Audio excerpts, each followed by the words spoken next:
Le prince et la princesse des étoiles. Il était une fois un prince nommé Lucas qui vivait dans un royaume lointain. Lucas était un jeune homme ambitieux, intelligent et courageux. Mais il était également très solitaire. Il avait tout pour être heureux, de l'or, des bijoux, des vêtements luxueux, mais il lui manquait quelque chose. Il avait besoin de quelqu'un avec qui partager sa vie et ses rêves. Un jour, Lucas décida de quitter son royaume et de partir à l'aventure. Il chevaucha pendant des jours et des nuits, traversant des montagnes escarpées et des forêts profondes jusqu'à ce qu'il arrive dans un endroit étrange et mystérieux. Il se trouvait devant une immense porte en or, ornée de pierres précieuses et de motifs étoilés. Lucas poussa la porte et entra dans une salle somptueuse, remplie de lumière et de magie. Au centre de la pièce, il y avait une belle princesse qui brillait de mille feux. Elle s'appelait Aya, et elle était la princesse des étoiles. Lucas fut immédiatement ébloui par sa beauté et sa grâce. Aya sourit à Lucas et lui expliqua qu'elle était là pour l'aider à trouver ce qu'il cherchait. Elle lui dit qu'elle connaissait le secret du bonheur et que si Lucas réussissait à relever un défi, elle l'aiderait à trouver ce qu'il cherchait. Le défi était difficile. Lucas devait voyager à travers l'espace jusqu'à une planète lointaine pour trouver une fleur rare. Cette fleur ne pouvait être trouvée que sur cette planète, et il devait la ramener avant le lever du soleil. Lucas accepta le défi avec détermination et monta à bord d'un vaisseau spatial magique, conçu spécialement pour cette mission. Il vola pendant des heures à travers l'espace, traversant des tempêtes électromagnétiques et des champs de météorites jusqu'à ce qu'il atteigne la planète lointaine. Il trouva la fleur rare, la mit dans un vase en cristal, et remonta à bord de son vaisseau spatial. Lucas vola à travers l'espace, évitant les astéroïdes et les rayons laser, jusqu'à ce qu'il revienne dans la salle où Aya l'attendait. Aya était très impressionnée par Lucas et le félicita pour sa réussite. Elle lui remit une petite boîte en argent et lui dit que c'était le cadeau qu'il avait gagné en relevant le défi. Lucas ouvrit la boîte et trouva à l'intérieur une petite étoile brillante. Aya expliqua que cette étoile était magique et qu'elle pouvait exaucer tous les souhaits de Lucas. Il avait maintenant la clé du bonheur et pouvait réaliser tous ses rêves. Lucas était très heureux et reconnaissant envers Aya. Il est resté avec elle pendant un certain temps, apprenant tous les secrets de l'univers et des étoiles. Finalement, il a décidé qu'il était temps de rentrer. Le garçon qui voulait voler. Il était une fois un garçon nommé Tom qui rêvait de voler depuis qu'il était tout petit. Il passait des heures à regarder les oiseaux dans le ciel et imaginait qu'il était là-haut avec eux, glissant à travers les nuages. Un jour, Tom décida qu'il voulait réaliser son rêve. Il commença à construire des ailes, en utilisant des matériaux qu'il avait trouvés dans la grange de son grand-père. Il travaillait dur tous les jours, assemblant les ailes pièce par pièce, en essayant de recréer la magie qui permettait aux oiseaux de voler. Tom travailla sur ses ailes pendant des mois, perfectionnant chaque détail, testant chaque plume et chaque ressort. Enfin, il eut terminé. Il se tenait là, regardant ses ailes, sachant que c'était le moment de prendre son envol. Il grimpa en haut d'une colline, ses ailes fixées sur son dos, et prit son élan. Il courut, puis sauta dans les airs. Pour un instant, il se sentit libre, volant à travers le ciel, effleurant les nuages du bout des doigts. Mais ensuite, la réalité le rattrapa. Tom avait oublié une chose cruciale, comment atterrir. Il tomba lourdement sur le sol, ses ailes éparpillées autour de lui. Il avait mal partout, mais ce qui le décevait le plus, c'était qu'il avait échoué. Il avait échoué à accomplir son rêve, à voler comme les oiseaux. Cependant, quelque chose d'incroyable s'est produit à ce moment-là. Les gens du village avaient vu Tom voler et ils avaient été émerveillés par son courage et sa détermination. Ils ont commencé à le féliciter et à lui poser des questions sur ses ailes. Tom leur a expliqué comment il les avait construites, comment il avait travaillé jour et nuit pour les réaliser. Le village tout entier a été touché par l'histoire de Tom, et bientôt, les enfants du village ont commencé à construire leurs propres ailes, inspirées par l'histoire de Tom. Le village tout entier s'est transformé, et est devenu un lieu où les rêves pouvaient se réaliser. Tom avait peut-être échoué dans son rêve de voler, mais il avait réussi à inspirer les autres et à les aider à réaliser leurs rêves. Cela valait plus que tout ce qu'il avait pu imaginer. Le château de sable.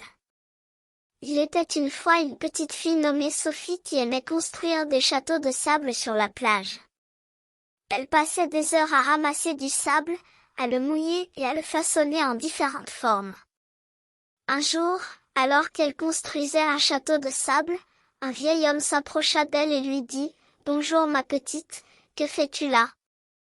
Sophie lui répondit « Je construis un château de sable, monsieur. » L'homme sourit et dit « C'est très bien, mais as-tu déjà entendu parler du château de sable magique ?» Sophie secoua la tête en signe de négation, et le vieil homme lui expliqua qu'il y avait un château de sable magique qui exaucerait tous les souhaits de celui qui le construirait. Sophie fut très enthousiaste à l'idée de construire ce château de sable magique et demanda comment elle pouvait le construire. Le vieil homme lui donna alors une formule magique à murmurer tout en construisant le château. Sophie se mit au travail, murmurant la formule magique tout en façonnant le château de sable avec ses mains. Une fois le château terminé, Sophie le regarda en souriant. Elle murmura la formule magique une dernière fois et ferma les yeux pour faire un vœu. Quand elle les rouvrit, elle se rendit compte que son vœu était devenu réalité. Le château de sable s'était transformé en un véritable château en pierre, avec des murs épais, des tours et un grand portail. Sophie réalisa qu'elle avait créé un véritable château magique, et elle était très fière d'elle. Elle s'approcha du portail et frappa. Un majordome sortit et demanda « Que puis-je faire pour vous ?» Sophie expliqua qu'elle avait construit le château de sable et que maintenant, elle voulait rencontrer le roi. Le majordome sourit et la conduisit à l'intérieur du château. Sophie rencontra le roi, qui était très heureux de voir le château magique qu'elle avait construit. Il lui offrit une couronne en or et lui dit qu'elle pouvait revenir chaque fois qu'elle le souhaitait.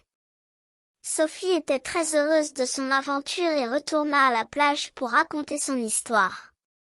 Elle continua à construire des châteaux de sable, en sachant que même les rêves les plus fous pouvaient se réaliser. Les trois petits cochons. Il était une fois trois petits cochons qui ont décidé de quitter leur maison et de construire chacun leur propre maison. Le premier petit cochon a construit une maison en paille, le deuxième en bois et le troisième en briques. Un jour, un loup affamé est venu dans la région et a vu les maisons des trois petits cochons. Il a d'abord essayé d'entrer dans la maison de paille, mais elle s'est effondrée sous son poids. Le petit cochon s'en est sorti juste à temps et a couru vers la maison en bois de son frère. Le loup a suivi le petit cochon et a essayé d'entrer dans la maison en bois, mais il l'a soufflé facilement. Les deux petits cochons sont sortis de la maison en courant vers la maison en briques de leur frère. Le loup est arrivé à la maison en briques et a essayé de la souffler, mais il n'a pas réussi. Il a ensuite essayé de grimper par la cheminée, mais le troisième petit cochon avait prévu cela et avait allumé un feu. Le loup a fini par s'enfuir en courant. Les trois petits cochons ont réalisé que leur maison en briques était la plus forte et la plus sûre, et ont décidé de vivre ensemble dans cette maison. Ils ont compris qu'il était important de construire une maison solide et de travailler dur pour se protéger contre les dangers.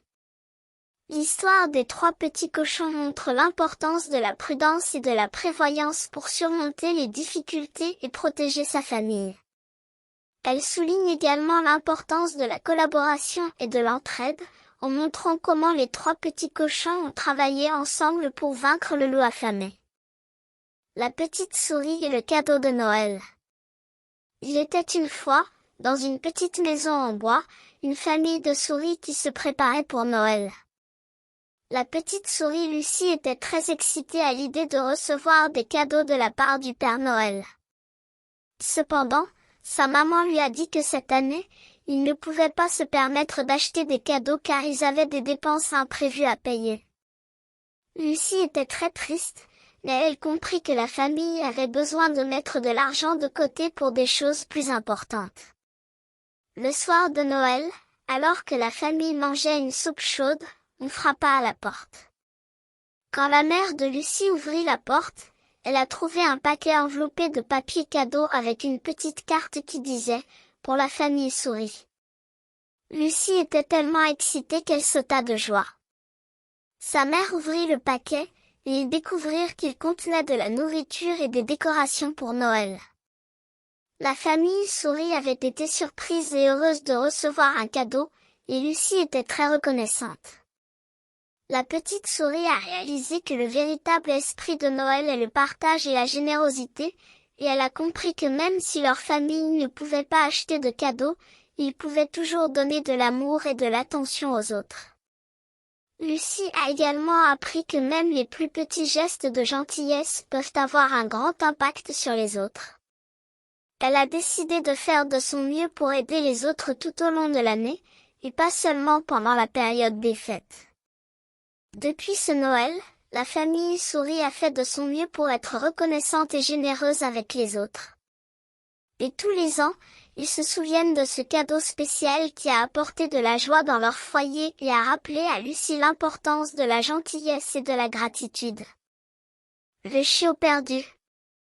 Il était une fois un petit chiot nommé Max. Max aimait courir et jouer dans le parc avec sa famille. Un jour, alors qu'il était en train de jouer, Max a entendu un bruit étrange et s'est échappé de sa laisse. Il a couru vers les arbres, cherchant le bruit, mais a fini par se perdre. Max était perdu et effrayé. Il ne connaissait pas cette partie du parc et ne pouvait pas trouver son chemin de retour à sa famille. Il a commencé à pleurer et à aboyer, en espérant que quelqu'un l'entendrait et viendrait à son secours. Heureusement, une gentille dame l'a entendu et a suivi le bruit. Elle a trouvé Max dans les buissons, tremblant de peur. La dame a pris Max dans ses bras et l'a réconforté. Elle a vu que Max avait une étiquette de collier avec un numéro de téléphone. Elle a immédiatement appelé le numéro et a pu parler avec la famille de Max. La famille de Max était si heureuse de recevoir l'appel. Ils étaient tous très inquiets à propos de Max et avaient cherché partout pour le trouver. Ils sont venus chercher Max chez la gentille dame et l'ont remercié pour avoir trouvé leur petit chien. Max était tellement heureux de retrouver sa famille. Ils ont tous pleuré de joie et de soulagement en le voyant. Ils ont promis à Max qu'ils ne le perdraient plus jamais et ont acheté un collier GPS pour le garder en sécurité. Max a appris une leçon importante ce jour-là. Il a appris qu'il ne devrait jamais s'échapper de sa laisse et qu'il devrait toujours rester près de sa famille. Il a également appris qu'il y a des gens gentils dans le monde qui l'aideront s'il est jamais en danger. La fée de la nature. Il était une fois une petite fille nommée Anna qui aimait se promener dans la forêt. Elle aimait regarder les arbres, écouter les oiseaux chanter et sentir les fleurs. Un jour, alors qu'elle marchait dans les bois, elle a entendu un bruissement de feuilles et a vu une lumière brillante dans les buissons. Elle s'est approchée et a vu une petite fée de la nature. La fée de la nature était si belle avec ses ailes étincelantes et sa robe verte. Anna a été surprise et émerveillée de voir une vraie fée. La fée de la nature a souri à Anna et lui a dit qu'elle avait été choisie pour devenir la protectrice de la nature. Anna était étonnée et ne savait pas quoi faire. La fée de la nature a expliqué qu'Anna avait montré une grande passion pour la nature et qu'elle était la personne idéale pour prendre soin de la forêt. La fée de la nature a alors donné à Anna une graine magique et lui a demandé de la planter dans son jardin. Anna a obéi et a planté la graine dans le sol. Le lendemain matin, une fleur étonnante avait poussé à partir de la graine. La fée de la nature est revenue voir Anna et lui a expliqué que la fleur avait des pouvoirs magiques qui protégeraient la nature. Anna a compris que la fée de la nature avait choisi son jardin pour devenir un havre de paix pour les animaux et les plantes. Elle a commencé à prendre soin de la fleur magique et à planter de nouvelles plantes dans son jardin. Les oiseaux ont commencé à chanter, les papillons ont commencé à voler autour de la fleur et les abeilles ont commencé à butiner les fleurs. Anna a commencé à organiser des nettoyages de la plage et des ramassages de déchets dans sa communauté. Elle a montré à tout le monde combien il était important de protéger la nature. Anna est devenue une amie de la fée de la nature et est devenue une protectrice de la nature elle-même. Depuis ce jour, la fée de la nature a continué de visiter Anna de temps en temps, lui apportant de nouvelles plantes et des idées pour aider à protéger la nature. Anna est devenue connue dans sa communauté pour son amour et sa passion pour la nature et a inspiré de nombreux autres enfants à devenir des protecteurs de la nature eux-mêmes. Le cadeau. Il était une fois une petite fille nommée Émilie qui vivait dans un petit village au bord de la mer. Émilie était très gentille et aimait aider les autres. Un jour, elle a rencontré un vieil homme qui était très triste. Émilie a demandé à l'homme ce qui n'allait pas et il a répondu qu'il avait perdu son cadeau d'anniversaire pour sa petite fille. Il avait cherché partout, mais il ne pouvait pas le trouver. Émilie a immédiatement voulu aider l'homme et a commencé à chercher le cadeau perdu. Elle a parcouru le village en demandant aux gens s'ils avaient vu le cadeau. Finalement, elle est arrivée à la plage et a vu quelque chose qui brillait dans le sable. C'était le cadeau perdu. Elle a immédiatement couru chez l'homme pour lui donner le cadeau retrouvé. L'homme était tellement reconnaissant et heureux qu'il a demandé à Émilie de venir à la fête d'anniversaire de sa petite fille. Émilie a accepté et a assisté à la fête, où elle a rencontré la petite fille et a vu à quel point elle était heureuse de recevoir le cadeau. En retour, l'homme a offert à Émilie un cadeau pour la remercier d'avoir retrouvé le cadeau de sa petite fille.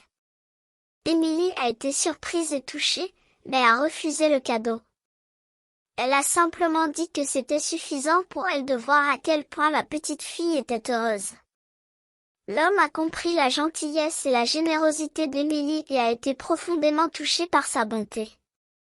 Depuis ce jour-là, Émilie est devenue une amie proche de l'homme et de sa famille. Elle a continué à aider les autres et a compris que le plus grand cadeau était de faire sourire quelqu'un d'autre.